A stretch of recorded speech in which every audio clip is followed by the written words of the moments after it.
Hi friend, আপনারা দেখছেন parakeet Rahul YouTube channel. আপনাদেরকে অনেক অনেক ধন্যবাদ। আর আজকের মূল ভিডিওর উদ্দেশ্য কারণ হচ্ছে যে আমার বাসায় কিছু অতিথি আছে, তাদেরকে নিয়ে ভিডিও করব। তাদের ওষুধ পানি কী দেওয়া হয় সেগুলোকে দেখাবো।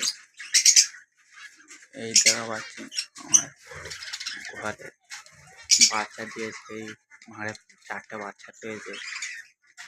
ও দ্বিতীয় ঘরে দেখা পাচ্ছে, কতটা দেখা যাচ্ছে না, 3টে বাচ্চা ও একটা বাচ্চা লেবে গিয়েছে।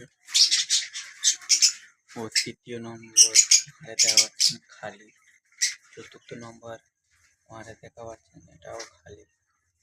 ও তারপরের ভাঁড়টা আমি অতটা দেখতে পাচ্ছি না, আপনারা দেখুন। 2টো বাচ্চা দেখা যাচ্ছে আর ডিম কিছু আছে। ও ভাঁড়ের উপরে একটা বাচ্চা দেখা যাচ্ছে। ঘরে